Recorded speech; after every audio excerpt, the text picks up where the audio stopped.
Hi everyone, welcome back. This is week 18, can you believe it, of my social isolation get ready with me's. This week I gave the option between the Blush Tribe Neon Dreams palette and the Violet Voss Vibes palette. Vibes won with 62% of the vote, so that's what we're going to be using today. I did a 5 looks review video with this palette, and I don't think I've used it since. So this was touted as a neon palette, and the shades are pretty vibrant in here, but honestly the only one that I would actually classify as a neon shade would be Leg Warmers. So not totally neon, still really vibrant and bright. I want to do something that's sort of like my nails and the dress that I'm wearing. I just want something really peachy, corally, and bright.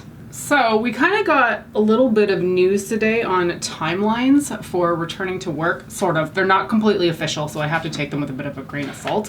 So I'm not in a group that's especially needed in the office, which makes working from home a very easy thing to do, although I don't like it, I never have. But it means that our return to work is not really required. So we're considered wave 3, I think, for returning to work. And they were kind of announcing that wave 3 might only return to work in 12 to 18 months from now. I had pretty much figured that 2020 was shot for going back to the office, but I really didn't think that in a year from now I'd still be working from home. So it might not be true. It might be. I think it's likely that it will be true.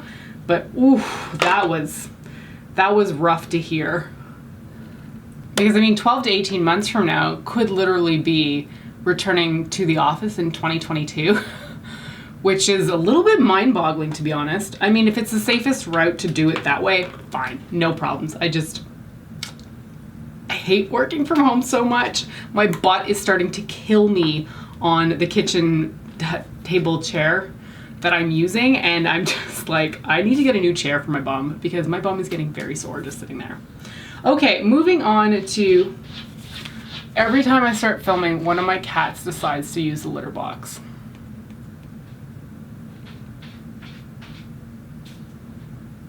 And they're really just in there throwing the litter around. All right, let's move on to actually doing the eyeshadow. So I'm a little bit conflicted on what I want to do. I want to incorporate these reds and corals, and I was debating throwing in purple, but I don't know. Okay, let's just dive right in. I'm gonna take Leg Warmers. Oh, is that a good idea? I don't know. We're gonna find out. I'm gonna take Leg Warmers and I'm gonna put it through my crease.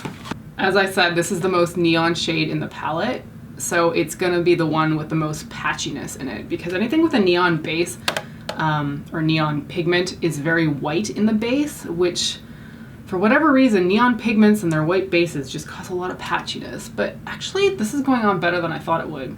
It doesn't even look neon on camera. That's so disappointing. You know, this is honestly blending a lot better than I was expecting, so pleasantly surprised with that. Okay, so the thing I really want to do is take Awesome and put that all over my lid. So I'm using a flat shader brush with that, and I'm just gonna, oh, that is such a gorgeous color. I didn't use a white base, kind of regretting it right now, just to make it stick to the lid a little bit better. But honestly, the pigmentation's coming through pretty good. That is so close to matching my nail color. Okay, I'm gonna deviate from my plan here. Sometimes you choose something and you don't know if you're gonna regret it. I'm gonna take biker shorts here, and I'm gonna use that on the outer corner, and I'm hoping it's gonna tie these two oranges together. Normally I would opt for the red here, but I always sort of do that kind of look, and I wanna try something different.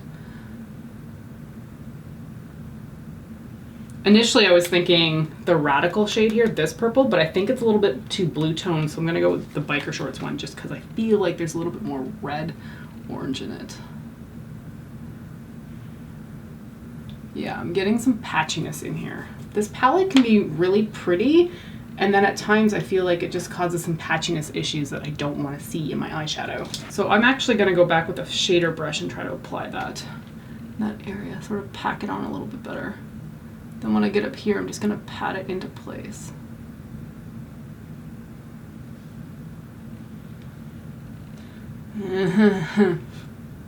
It's not adhering very well.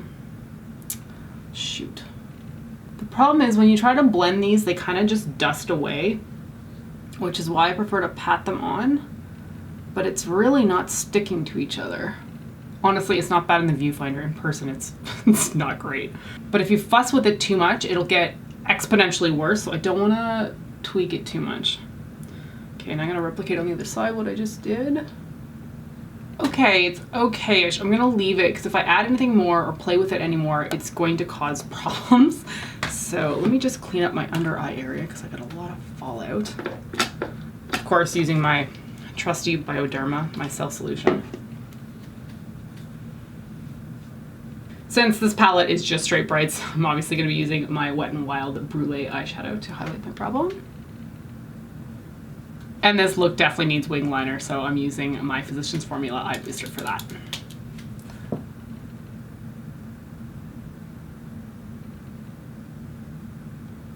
Okay, we'll come back to the eyes in a moment. For now, we're going to move on to the face. I'm still using my Revlon Full Cover Foundation, and this is in the shade 200 Nude. So I went on my first social isolation picnic in the park with my friends last night.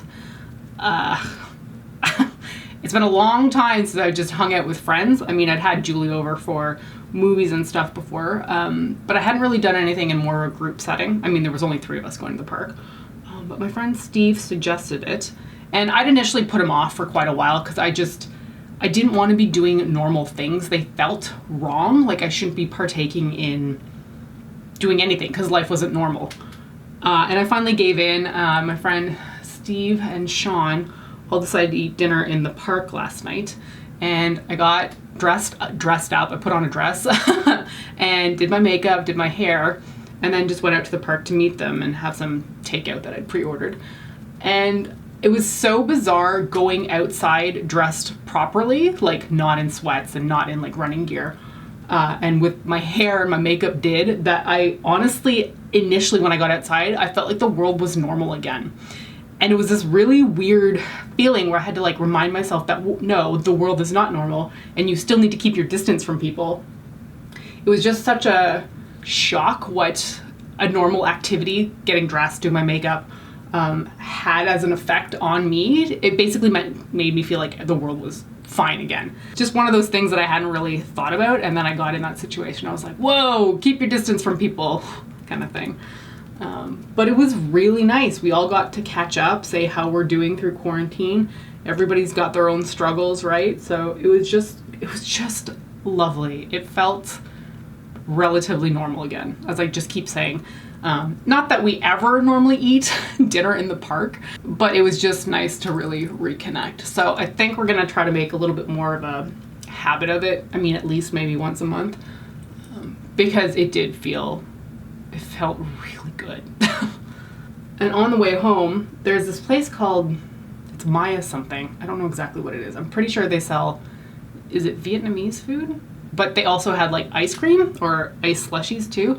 And they had coconut ice cream. And I haven't had coconut ice cream in a long time. And it's one of my favorite types of ice creams. And I got this tub of it. It must have been a full pint of ice cream. Like it was massive. It was this big and like that tall. And it was like $7. So basically a pint of Haagen-Dazs really. And it was delightful. I was so pleased with myself. It does still feel weird not to hug your friends though.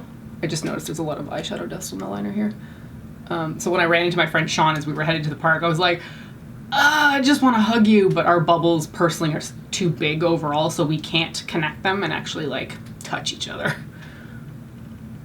Okay, foundation's done. I sometimes feel like I miss spots in a video when I'm talking, but I think it looks okay. For bronzer, I'm going to be using the Too Faced Sweetie Pie bronzer, just because I wanted something a little bit more peachy to match this look, and I feel like this one works out really well for that. There's a nice dent in this, but I haven't hit pan yet. And I really want to. I think I've mentioned before that I really enjoy hitting pan on bronzers. I don't know why specifically bronzers bring me so much joy when I hit pan, but they do. But this one just keeps trucking on. Like it's not hitting pan anytime soon, I don't think. It's kind of just sitting there mocking me. So yeah, I hung out with 2 friends last night. Julie and I have a date to watch some movies. I think we're gonna make it a Britney Spears night, so we're gonna be watching Crossroads, and I can't remember what the other one she suggested was. That's like at the start of August. Oh, and tomorrow, so I filmed this on Sunday at the end of the week. You guys see it on Tuesday. So for me it's tomorrow, but for you guys it was yesterday. It's my 10-year anniversary with my husband, which kind of unbelievable to believe that 10 years have passed. How the heck did that happen? Got married at 27, and I'm 37 now. And it's an easy year to remember, right? Because we got married in 2010, so now it's 2020, so easy 10 years. We actually got married at City Hall and then had a full wedding the next year. But the City Hall wedding was actually really sweet. Both of our parents were there, and it was just a really cute, like, little old man who read Shakespeare and married us right off the bat. People kind of sometimes look down on City Hall marriages just because they're not as fancy as like a full wedding, but it was actually really sweet. Okay, for blush, I'm going to be using Tarte's Tipsy. Fits the coral theme.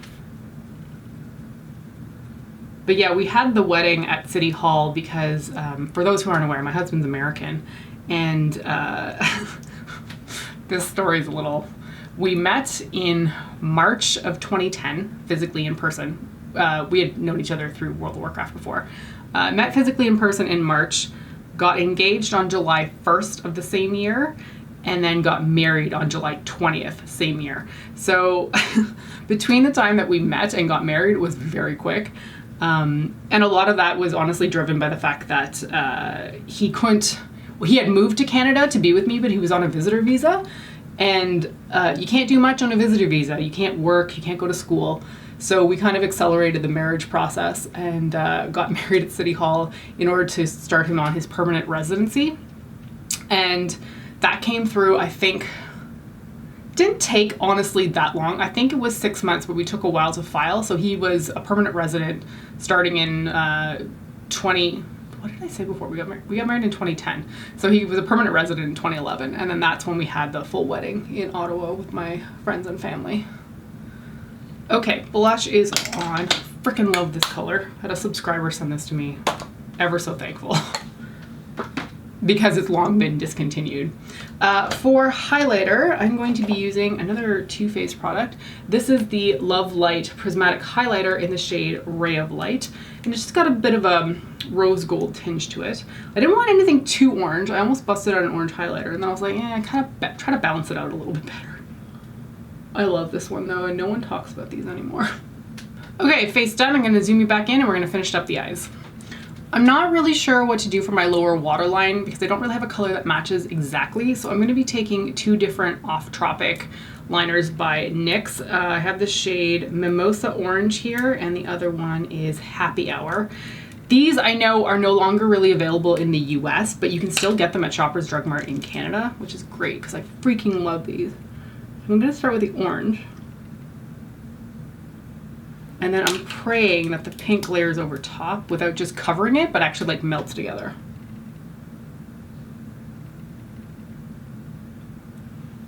Oh, that worked. That's doing exactly what I want. Yay!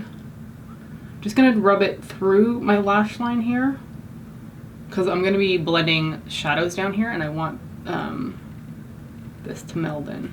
For the inner half of the lower lash line, I'm going to take Awesome on a tiny brush. I don't know how well this is going to blend in this area, but we're going to give it a shot.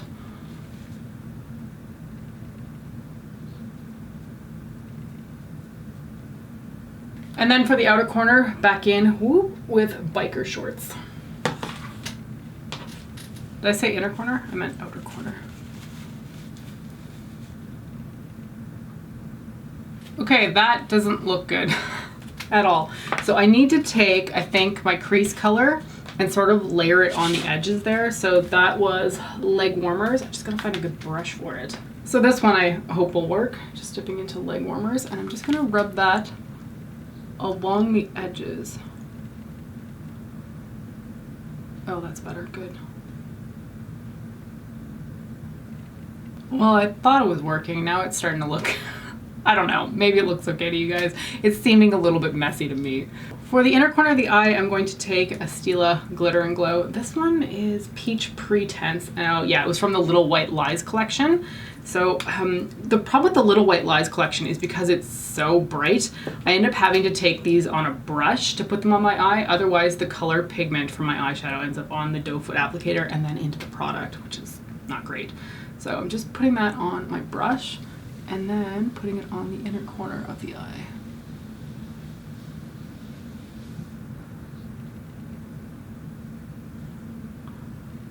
Okay, so I'll finish up my eyes by applying Hourglass's Caution Mascara. I'm then going to be putting on some false lashes by Tarte that I really love. These are called the Center of Attention lashes. And then I'll do my brows and I'll be right back to apply the lips. Okay, for lips, gonna go with the Matchy Matchy, and I'm gonna be using this Astor, it's kind of like a gloss stick, but it's highly pigmented. I got this in Prague quite a few years ago. They don't sell them anywhere in North America as far as I'm aware, and I freaking love this color. Not just because it's that perfect coral shade to me, but it's also called like Feeling Feline.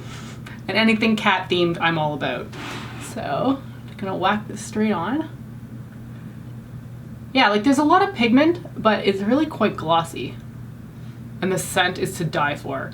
It's like caramel. Ugh. So that right there is the finished look. I'm pretty pleased with how it turned out. It was looking real sketch for a few minutes there, and I still maintain that the pigments in this are quite hard to blend. I don't even remember what I said in my video review, which was probably over a year ago now. I want to love these colors so much because they're so vibrant and they're beautiful to look at, but man, they can be problematic when you're blending them. Overall, the look came out nice, but I can definitely tell there's like some patchiness issues with the eyeshadow application, so just something to be aware of. So I'm gonna end it there. Thank you so much for joining me today for week 18, and I hopefully will see you next time. Bye.